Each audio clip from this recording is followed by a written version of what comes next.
This is a ball, and this is a pendulum. It's missing the string, but it still works. You set the pendulum on the table, drop the ball, and the ball will swing back and forth almost forever. These tubes have different shapes, but when you pour liquid into them and hold them at the same level, the liquid rises up at the exact same rate. You would think it might fill up one of the smaller tubes before the bigger tubes, but it fills them all up at the exact same time. This gadget uses centripetal force to stop your coffee from spilling. Usually if you have a full cup of coffee and you try to transport it somewhere, it's gonna spill out all over the edges with the slightest movement. But if you put your coffee in this device here, then as it moves around, it will always go to the bottom thanks to centripetal force. I can pick it up, it doesn't spill. I can swing it around big time like that, but as long as the motion is fluid, it will not spill a single drop.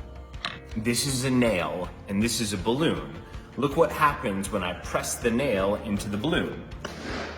No big surprise. The surprise happens when you get a ton of needles. You would think it'd be easier for a ton of needles to pop the balloon, but because the weight is evenly distributed, the balloon will not pop. This is memory wire. It's wire that remembers its shape even when you unbend it. It all has to do with the temperature. When the wire's at room temperature, it'll take whatever shape you bend it out to be. But if you heat it up with a little hot water, it will go back to its starting shape. Let's try this out here.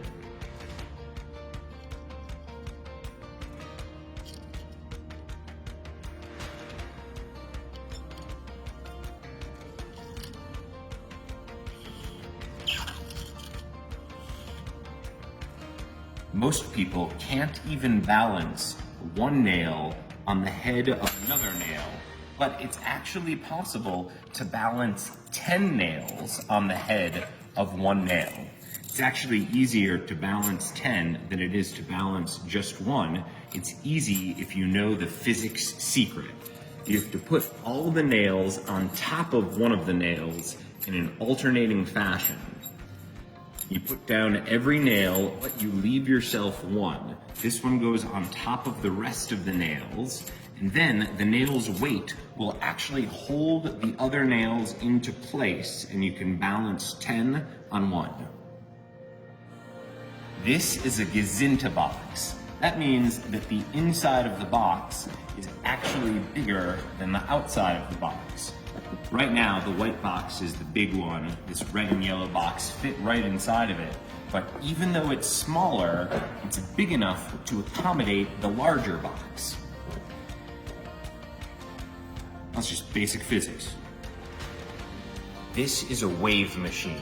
When I turn the handle right there, it's gonna make 3 different types of waves. The first one you'll see along the black circles, the second one you'll see along the gray hexagons, and the last one you'll see going up and down with the gray lines there. Look at this. There's the first wave. Now you can see the next type of wave, and then here's the last type.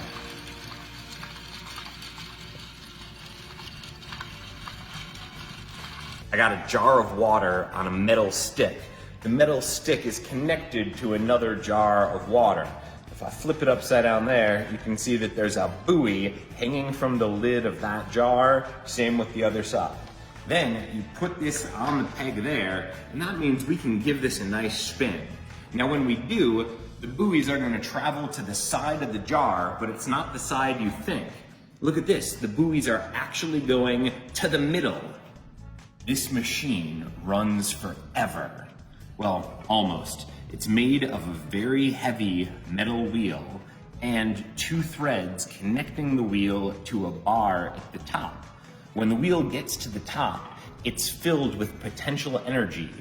Then, as you let it go, it converts to kinetic energy, bounces down, rolls itself back up, giving it more potential energy, which converts into kinetic energy again. I'm gonna let it go, and we'll see how long it can go for before it loses height. All right, here we go. 3, 2, 1 and drop. Goes down, and then it goes almost back to its exact starting place. If you look, the amount of space that's going down each time is minimal. This is as close to a perpetual motion machine as you're gonna get. This end of the machine here is taller than that end down there. Check it out. Tape measure, this end is about 2.5 inches, but if we go down to this side, it's only 2 inches. Now, that explains why, if you take a pen, put it in the middle, it's gonna roll in that direction, because this direction is lower. However, it's a little different with this block of wood. See, this block of wood, because of the way it's shaped, does not roll down the machine like the pen. The block of wood rolls up the machine.